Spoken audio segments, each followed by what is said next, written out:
सत्ता ये एक ऐसा लफ्ज़ है जिसमें अक्सर सपने देखे जाते हैं, सत्ता सुख देखा जाता है, लेकिन यही सत्ता कभी ऐसी पलटी मारती है या कभी ऐसी सत्ता के सामने ऐसे सवाल खड़े हो जाते हैं जिनका जवाब देने में सत्ताधीश या फिर जो सत्ता में अलग अलग तबकों में बैठे मठाधीश होते हैं उनको जवाब तलाशना मुश्किल हो जाता है। आज पहली बार हुआ कि 14 महीने के बाद बहुमत के साथ हिमाचल में सत्ता में बैठी कांग्रेस कटघरे में खड़ा हो गई और कायदे से उसको कटघरे में खड़ा भी किया गया तो विपक्ष की तरफ से।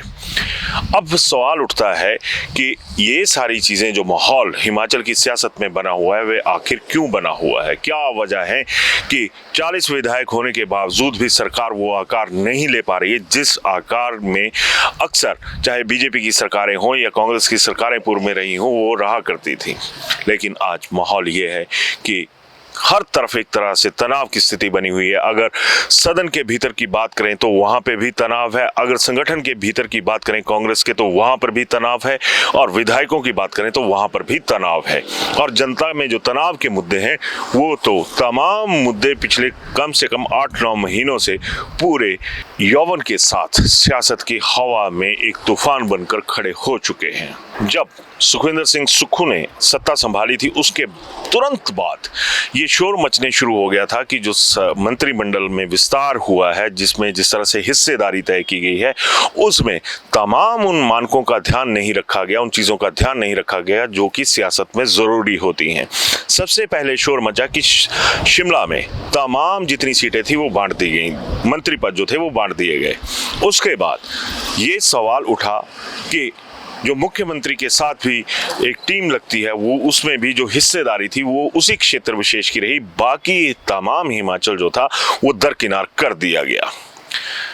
फिर उसके बाद जब ये चर्चाएं आगे चली तो एक दौर ऐसा आ गया कि जो कांग्रेस की प्रदेश अध्यक्ष एवं सांसद भी है मौजूदा दौर में मंडी से, प्रतिभा सिंह ने भी इस मुद्दे के ऊपर अपनी आंखें तरेने शुरू कर दी। वो कभी हाईकमान के पास गुहारें लगाती नजर आई, कभी शिमला राजीव भवन में बैठकर एक तरह से अपनी आवाज बुलंद करती आई कि ये जो हो रहा है वो सही नहीं हो रहा। विधायकों के बीच में ये शोर अभी तक जारी है और लगातार जारी है कि हमारे काम नहीं हो रहे।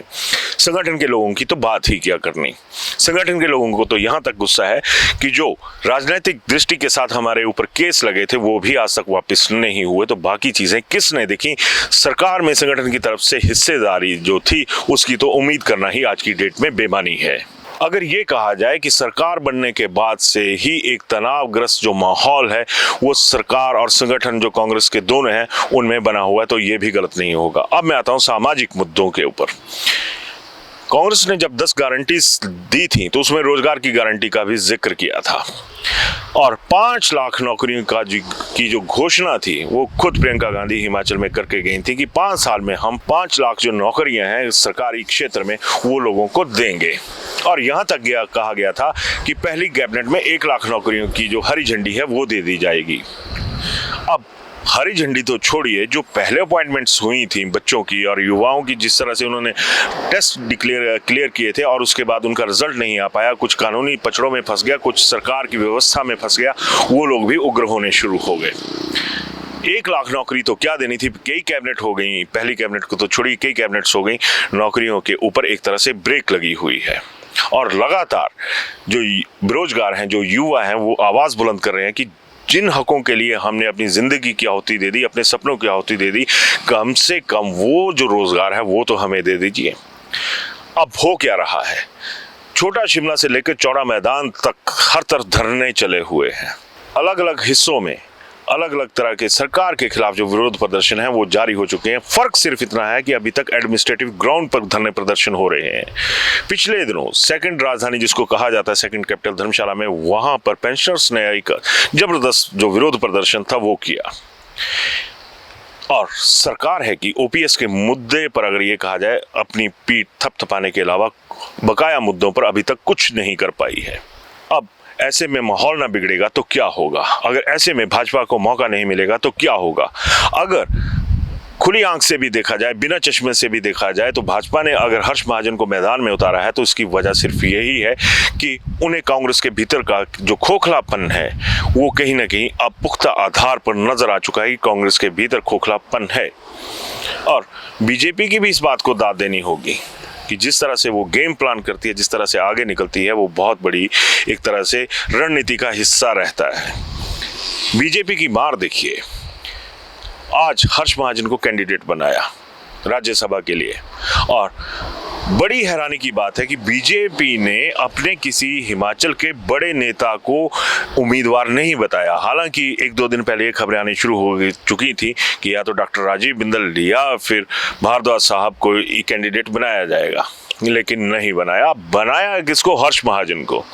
यानी हिट एंड ट्रायल, अगर तीर निशाने पे लग गया तब भी ठीक है, अगर चूक गया तब भी ठीक है।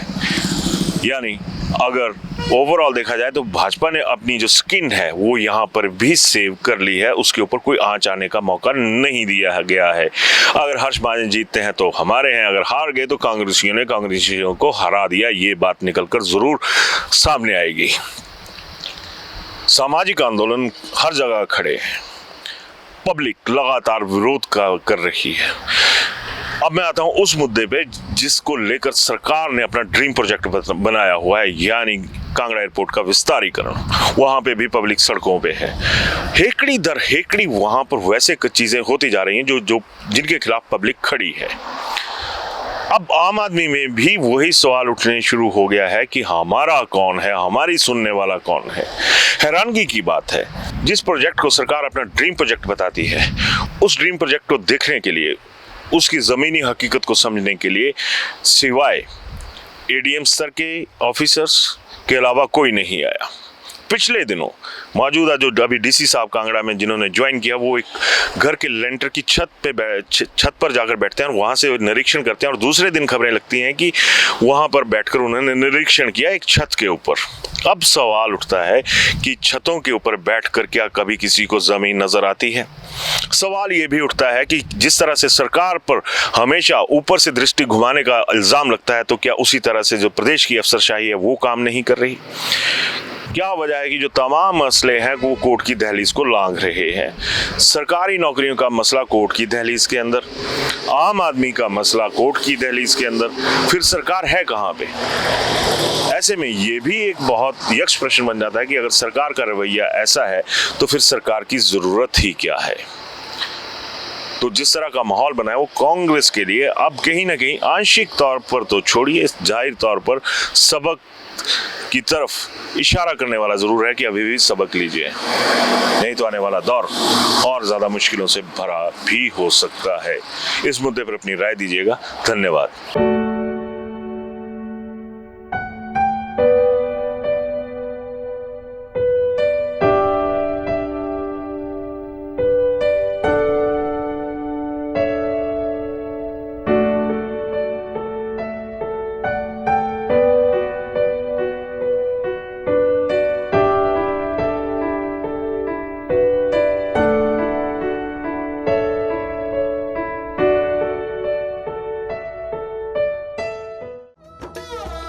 शिमला होटल, घर के बाहर घर जैसा अपनापन।